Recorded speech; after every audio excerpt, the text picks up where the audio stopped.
ganun parang iba. Good morning. Good morning. Hi everyone, yan. Welcome back. Paano ba? Paano ba start to? Punta ako sa pintuan ng dorm. Wait lang.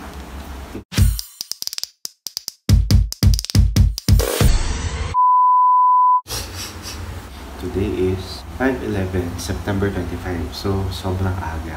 Ay, actually, 2 a.m. ako nagising. Hindi na ako nakatulog. By the way, hi everyone, yan. Good morning everyone, yan. Welcome back to my channel. Before anything else, please subscribe to my channel. Gusto ko lang mag-thank you for the positive comments na na-receive ko and ng mama ko dun sa latest upload namin. Meron na kasi ako mga previous uploaded na videos with her. You can check it. Ililink ko dito sa video na to, sa description box. Yung ibang videos namin ni Mama. Thank you guys ulit sa pag-appreciate. Nag-redeem lang kasi ako ng data.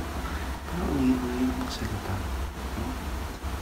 Sorry pala kung sobrang tahimik ko. Nakakaya kung magigising yung mga kasama ko dito sa dorm. Siyempre, kailangan natin makisama. So mahina lang talaga yung voice ko. Mapapansin niyo. For this video, magre-react ako. Kasi Wednesday ulit ngayon. If ever na makakagawa ako ng reaction video again with her, try ko na lang ulit pag uwi ko ng bahay. For this video, nakita nyo naman sa thumbnail and sa title na this is going to be a reaction video for the scene drop ng Isa Pa with Feelings. Magsusorry na rin pala ako doon sa in-upload ko last Wednesday. May mga nag-comments kasi kung bakit hindi ko daw naintindihan yung teaser. Hindi ko talaga siya na-gets. And ako kasi, part of me, iniisip ko, joke lang na deaf si Carlo. Sa movie kasi hindi mo naman mape-predict yung mga mangyayari minsan. So, ang iniisip ko, pwedeng deaf siya, na pinalabas niya lang na deaf siya para maging connected or mapalapit siya kay May. Yun lang. Magre-react na ako dun sa scene drop ng Isa Pa with Feelings.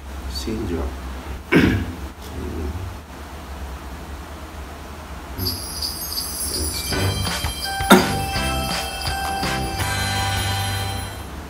Ako'y sa'yo, ikaw ay akin. Def Gali. Ganda mo sa Like Wait na, isa pa. Def Gali. Ako'y sa'yo, ikaw ay akin. Def Gali. Hearing. Ganda mo sa Wait. Ako'y sa'yo, ikaw ay akin. Def Gali. Hearing. Ganda mo sa Like Okay, wait. So, ayun. Assumption ko lang to ha. Huwag kayo magagalit. Parang dito, sinabi niya na parang deaf siya. Parang ibig sabihin, pipe, tas bingi. Pipe, bingi. Kasi tinulong niya to eh. Tas ito. Ha? Like Wait na, isa pa. Def Gali. Ako'y sa'yo, ikaw ay akin. Def Gali. Hearing. Ganda mo sa Wait. Ako'y sa'yo, ikaw ay akin. Def Gali. Hearing. Ganda mo sa Like Okay, wait. So, ayun. Assumption ko lang to ha. Huwag kayo magagalit. Parang dito, sinabi niya na parang deaf siya. Parang ibig sabihin, pipe, tas bingi. Pipe, bingi. Kasi tinulong niya to eh. Tas ito. Ha? Wait. Sa ulo to.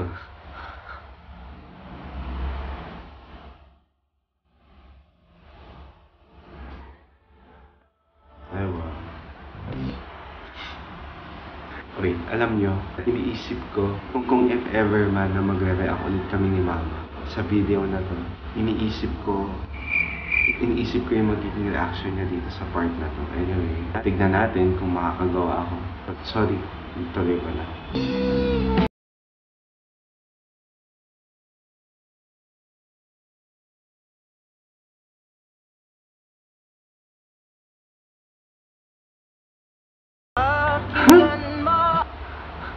Wait. Hindi ko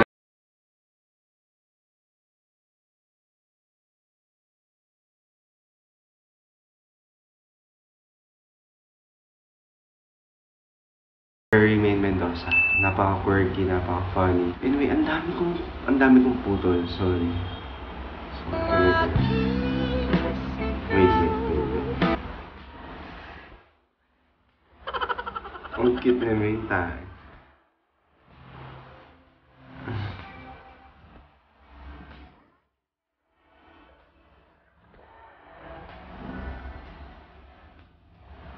Okay. So, ganun lang siya kasaglit. So, ayan. So, ganun lang kasaglit. Yung scene drop doon, medyo naintindihan ko naman. Medyo na-gets ko na deaf na talaga si Carlo dito. Tapos, siguro, yun, dun sila magkakadevelopan sa pagtuturo nila ng sign language. Ang cute ni Maine dun sa scene na yun, aminin nyo, nakailang ulit ako. Anyway, yung dulong part pala, yung sumasayaw. Marami kasing nag-react doon sa video namin ni Mama na sinasabi niyang landing-landi siya kay Maine. Well guys, hindi naman yun yung exact na gusto niyang i-deliver. I think siguro parang more of hindi niya rin talaga ina-expect na may ganung scene si Maine Mendoza. Knowing na sobrang solid siyang fan ng Aldab. Sobrang ganda yung reaction.